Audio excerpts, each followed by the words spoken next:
Assalamualaikum warahmatullahi wabarakatuh. Kembali lagi di video saya. Nah, kali ini kita akan mencoba membahas mengenai uji measurement model pada structural equation modeling. Nah, yang seperti kita tahu adalah uji measurement model ini adalah untuk melihat apakah variabel laten bisa dijelaskan oleh variabel-variabel manifestnya. Kalau dengan kata lain seringnya kita dengar yaitu apakah variabel laten atau variabel bisa dijelaskan oleh indikator-indikatornya gitu ya. Jadi beberapa indikator terus dia membentuk variabel laten untuk dinilai gitu ya. Oke, langsung saja kita mulai menggambarnya terlebih dahulu. Nih layarnya masih portrait, kita rubah dulu jadi landscape ya. Landscape, view, interface properties, page layout. Nah, pilih landscape legal agar lebih lebar dia ya kertasnya. Nah, itu sudah ya. Nah, ini sudah kertasnya sudah lebih lebar, tinggal kita gambarkan. Klik ini dulu biar simetris, biar tertahan di situ.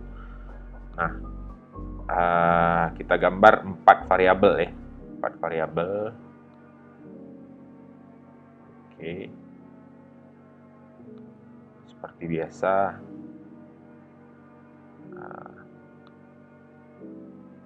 Oke, nah selanjutnya kita tambahkan variabel manifestnya atau indikatornya. Ini saya tambahkan 5, ini saya tambahkan 5, ini saya tambahkan 5, ini saya tambahkan 7, ini saya tambahkan 6 ya, 6.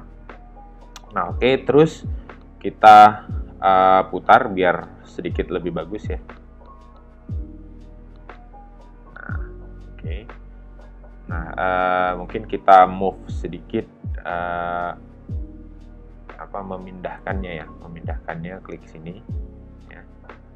Ini biar agak sedikit dempet ya. Mempercantik saja. Oke. Nah, oke. Nah, selanjutnya pada uji measurement model ini kita harus meletakkan garis korelasi ya.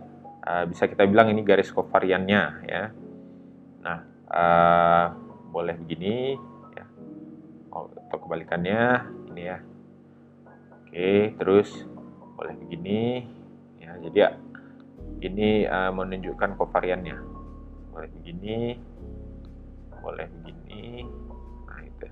Jadi semua kita hubungkan variabel latennya gitu ya. Sudah ya.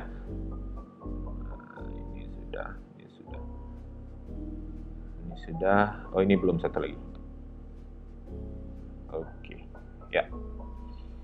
Nah, ini sudah terhubung semua. Selanjutnya kita buat namanya ya. Klik 2 kali di sini, saya namakan ini X1 ya. Ini boleh dinamakan variabel ya. Saya klik ini X2. Saya klik ini Y ya. Saya namakan ini Z. Oke ya. Oke. Nah, ini gambarnya hampir selesai ya, hampir selesai. Ini sudah semua sudah oh, ini ada ini satu lagi ya, garis yang terlupakan. Oh, tapi sudah nih ya, sudah. Oke, selanjutnya kita akan menarik datanya ya. File, data files, file name ya. Kita ambil datanya, data Amos ya. Nah, kita ambil yang sheet 1 karena ini bisa kita lihat ya, sheet 1 apa sheet berapa kita punya. Nah, ini data saya semua ada di sheet 1, sheet 2, sheet 3 itu tidak ada kosong ya. Jadinya sheet 1 saya pilih. Oke kan? Oke. Ya.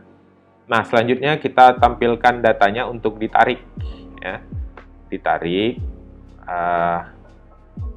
variabel in dataset. Nah, ini dia data saya tadi berupa variabel manifestnya atau indikatornya, kita tarik satu persatu ya, sesuai dengan urutannya atau boleh sesuai dengan inilah pemahaman kita dan analisis kita ya. X22, X23, X24, X25 ya. Terus ada Y11, Y12, Y13, Y14, Y15 ya, oke. Nah, selanjutnya Z11, Z12, Z13, Z14, dan Z1. Oh, ini kurang satu ya. Z15, Z16, Z16. Nah, ini kurang satu, tapi saya bisa tambahkan ini ya. Klik aja di sini, saya tambahkan. Oke, tambah satu indikatornya ya. Nah, Z17. Nah, ini sudah ada datanya semua.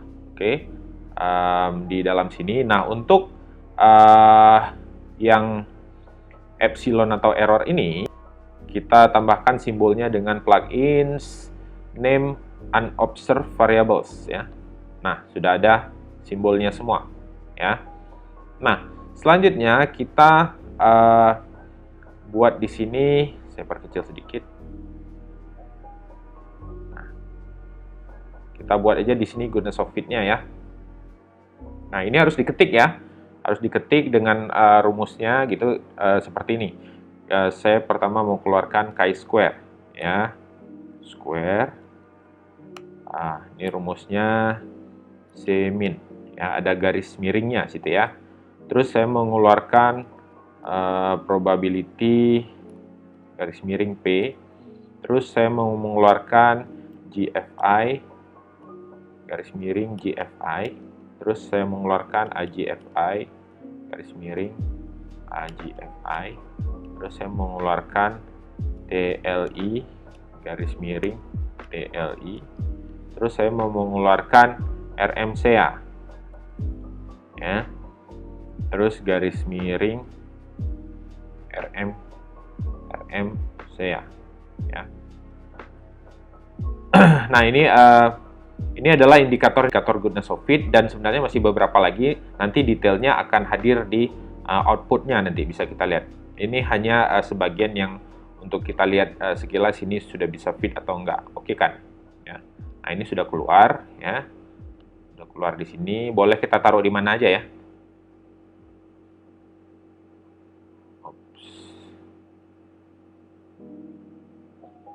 Nah, ini ya di sini aja lah, apa ya, sedikit bertimpa gitu ya. Nah, selanjutnya kita akan merunkan ya, merun ya.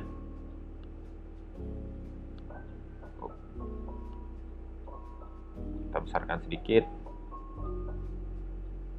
Nah, selanjutnya kita akan memilih ya, memilih apa yang ingin kita keluarkan di output nantinya ya. Analisis properties, view analysis properties. Nah, ini biarkan seperti ini di output ya. Estimation tetap di maksimum livelihood ya, tetap di maksimum livelihood. Nah, di output ini biarkan seperti ini. Kita keluarkan standardized estimates, terus square multiple correlation. Ini yang ingin kita keluarkan ya. Ini kebetulan saya mau mengeluarkan ini ya. Ini modification in this ini ketika modelnya tidak fit, kita bisa melihat apa yang disarankan oleh Amos untuk kita buat garis covariance-nya. Ya, ini boleh ya. Nah, ini test for normality and outliers juga ya. Test for normality and outliers. Nah, ini karena kita nggak nguji pengaruh, kita nggak akan keluarkan. Nanti di uji struktural model akan dikeluarkan gitu ya.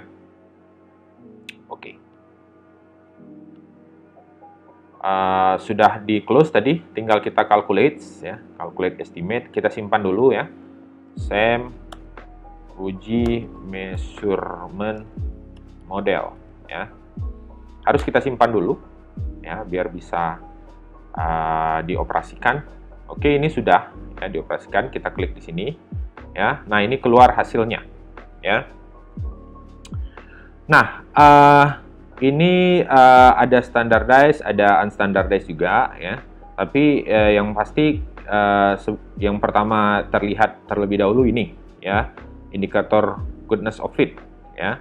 Nah, kalau sekilas di sini kita bisa lihat probability-nya ini lebih besar dari 0,05 ya. Artinya ini model ini sudah fit menurut indikator probability. Lebih besar dari 0,05 sudah fit ya. Nah, fit itu artinya diasumsikan bahwa model ini linear gitu ya. Meskipun nanti mungkin ada yang tidak linear, tapi ini asumsi gitu ya. Nah, GFI-nya sudah mendekati 1, AGFI-nya sudah mendekati 1, TLI-nya juga sudah mendekati 1, dan RMCA-nya ini sudah di bawah 0,05 ya. Artinya dia sudah fit. Oke. Nah, selanjutnya kita akan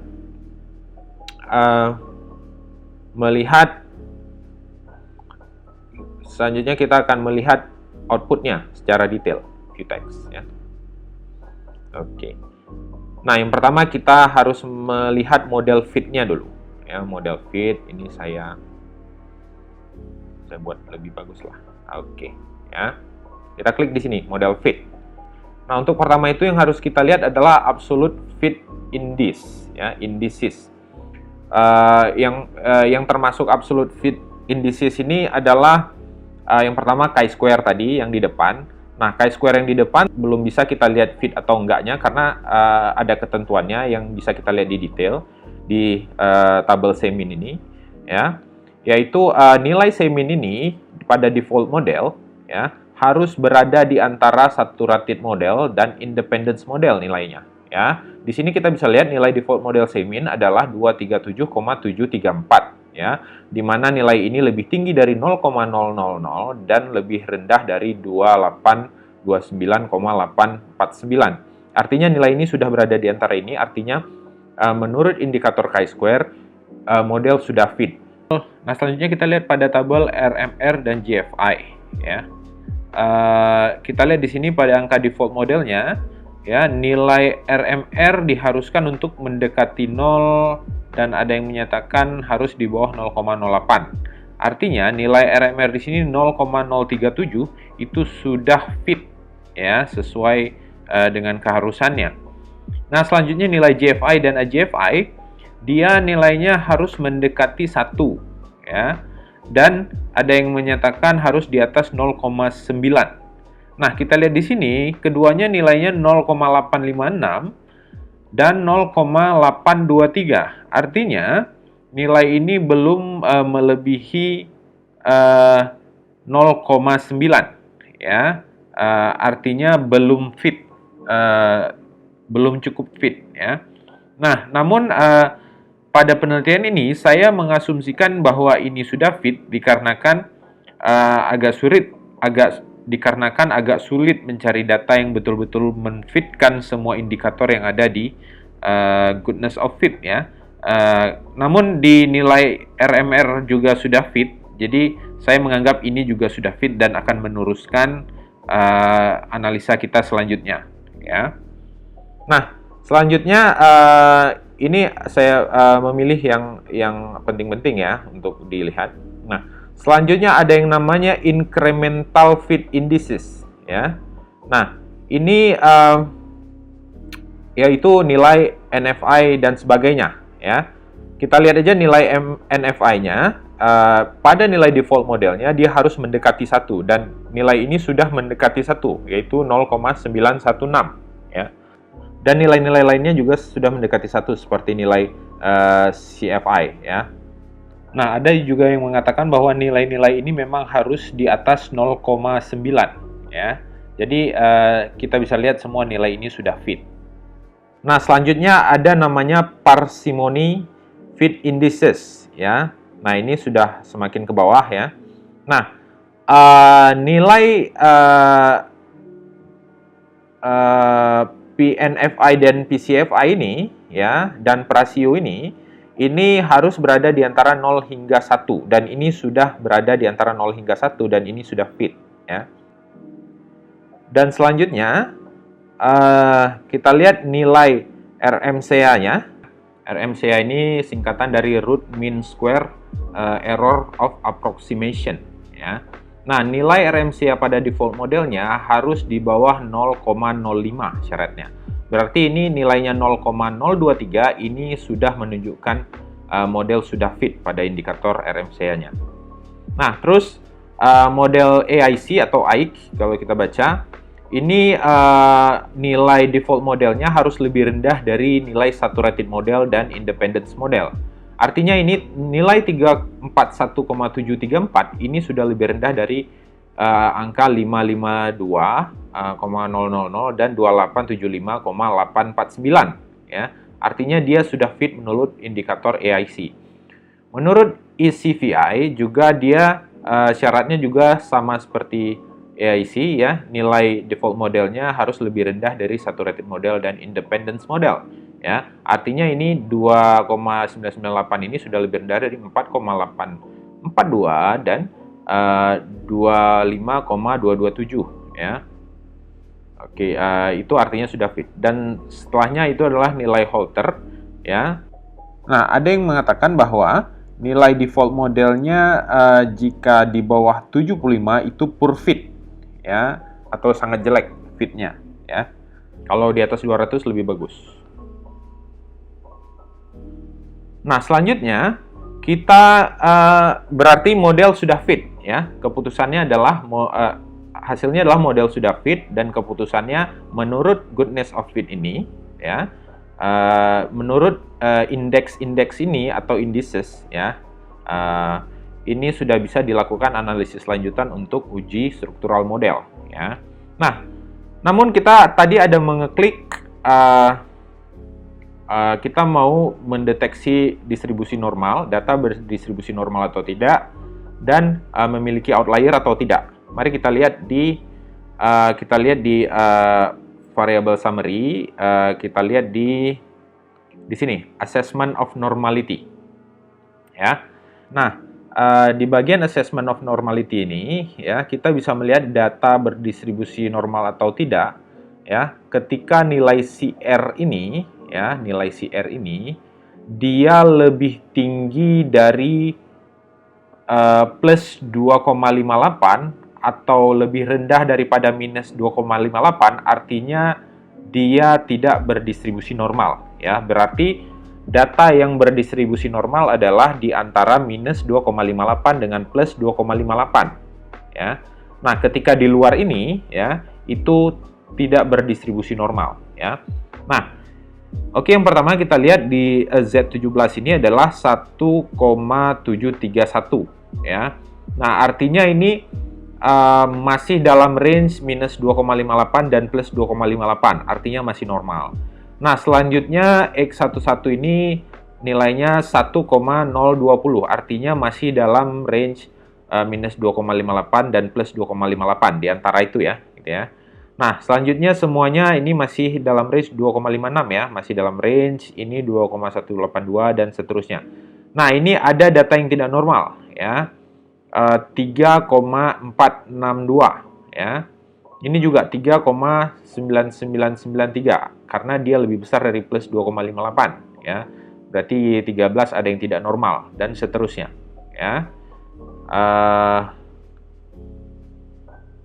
Oke, sepertinya ini ya ada 4,028, ini ada, berarti data tidak normal ada 3 nih ya, ada 3 ya. Dengan demikian, meskipun hasilnya ada beberapa data yang tidak normal, tadi yang tidak normal adalah 1, 2, 3 ya, 3 yang tidak normal, tapi yang lainnya normal.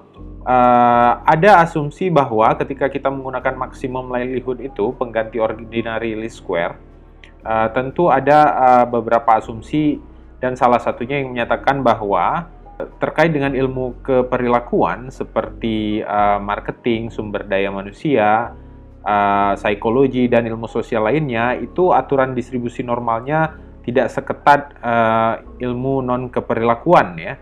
Jadi karena ini pun hanya 3, jadi bisa kita anggap bahwa penggunaan distribusi normal pada maksimum likelihood juga sudah sesuai ketentuan yang berlaku, asumsi yang bisa kita lakukan pada data ini gitu ya. Jadi kita bisa lanjut ke analisis selanjutnya ya. Hasil uji tes outliernya, data tersebut ada yang di luar kebiasaan atau tidak ya. Kita bisa lihat di sini. Ya, oke. Baik, setelah kita melihat ini ya, di P2-nya itu tidak ada yang lebih rendah daripada 0,05 ya. Artinya itu data tidak ada outlier, artinya data itu tidak ada outlier. Nah, dengan demikian, dengan tidak ada data outliernya pada analisis ini, sehingga kita bisa melakukan analisis selanjutnya dengan catatan tadi bahwa uji normalitasnya kita asumsikan normal ya, karena yang tadi saya jelaskan ya. Asumsikan bahwa data ini sudah normal dan data ini sudah tidak ada outlier, baru kita lanjut ke membaca sebelum itu kita lihat modification index dulu ya, modification index. Nah, nilai modification index ini kita bisa lihat di covariannya. Ini adalah saran Amos apabila model tidak fit, kita bisa melakukan cara dengan menghubungkan covarian antara misalnya E19 dan E20, E7 dengan E18, E1 dengan E19 ya. Dia akan menurunkan chi-square-nya sebesar ini ya, dan par change-nya ini adalah parameter change yang akan berubah pada variabel yang dimaksud ya, variabel yang dimaksud. Nah, tapi karena goodness of fit kita sudah memenuhi syarat, tadi kita lihat gitu ya, tentunya kita tidak akan melakukan saran dari modification indices ini di covariannya. Oke. Selanjutnya kita langsung ke estimates, karena asumsinya kita tadi data sudah normal ya, data sudah normal. Oke. Nah, ini untuk estimates-nya gitu ya.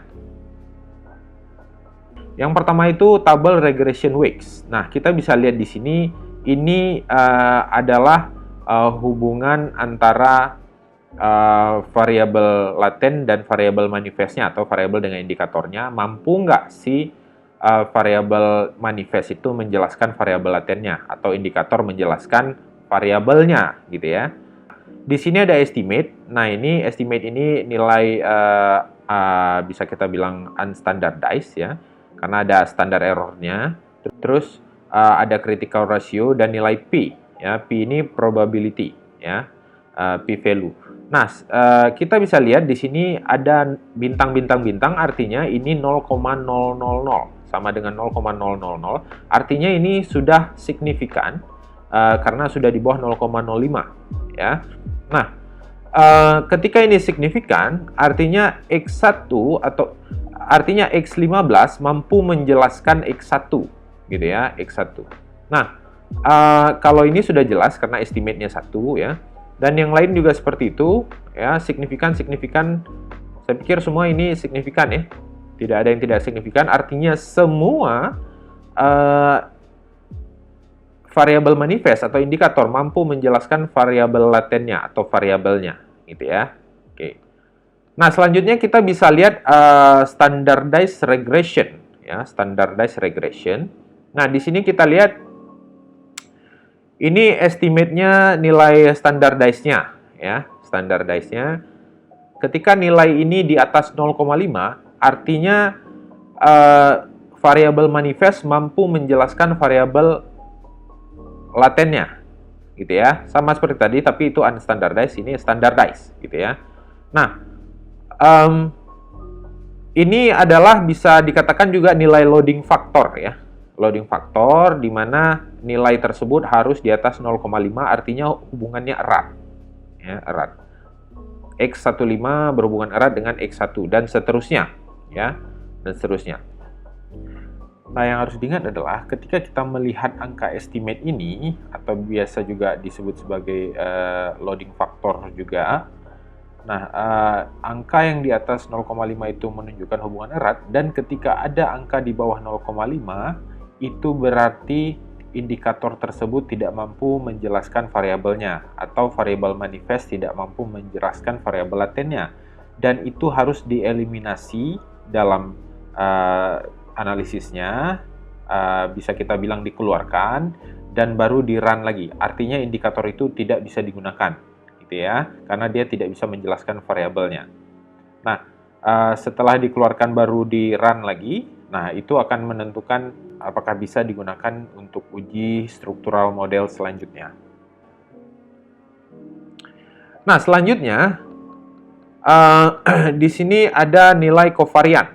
Ya, kovarian ini nilai di sini di tabelnya menunjukkan hubungan antar variabel, dan di sini juga estimate unstandardized-nya, standar error-nya, critical ratio, dan di sini ada p-value-nya.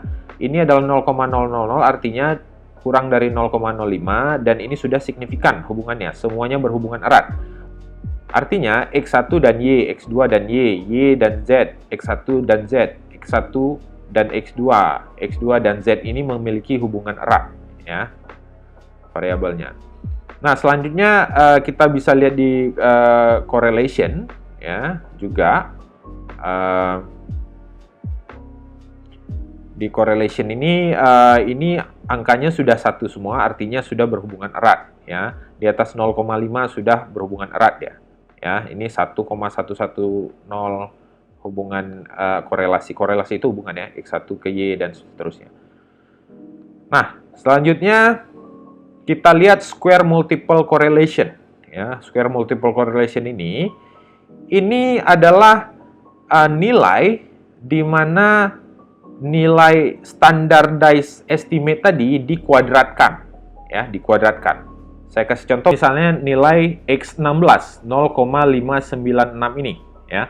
Artinya adalah nilai kuadrat dari estimate X1 ke X16 ini. 0,772 dikuadratkan, atau 0,772 kali 0,772. Dapatnya 0,596. Ya, boleh dicoba. Dan X15 adalah nilai kuadrat dari estimate yang X15. Lihat aja, ini X15, ya. Nah, ini X15, ya, dan seterusnya. Nah, artinya apa? Sebesar, ini kan bisa dibilang 59%, ya. Sebesar 59%, ya, X1-nya di atas, ya. X1-nya ini maksudnya. Dia kan X16 pembentuk X1, ya. Sebesar 59% variabel X1 atau variabel laten X1 bisa dijelaskan oleh variabel manifest atau indikator X16, ya, 59,6%, ya. 59%, 59,6% lah. Ini karena 0,596, ya. Nah, sisanya 100% kurang 59,6%, yaitu 40,4%, dijelaskan oleh variabel manifest lainnya, ya. Dapat dijelaskan oleh variabel manifest lainnya, ya. Artinya dia menjelaskan 59,6% saja, gitu, ya. Nah, itu artinya. Oke, mungkin sekian saja dari saya, ya. Itu adalah hasil dari interpretasi SEM, ya. Ada beberapa lagi interpretasi memang yang belum masuk ke video ini, tapi mungkin di video lainnya akan mudah-mudahan akan bisa kita tampilkan, ya. Akan bisa kita tampilkan seperti misalnya teknik modification indices tadi, bagaimana menghubungkan kovarian, terus belum lagi misalnya bootstrapping dan sebagainya, ya. Saya pikir itu aja dari saya mungkin. Sampai jumpa ke video selanjutnya. Salam. Assalamualaikum warahmatullahi wabarakatuh.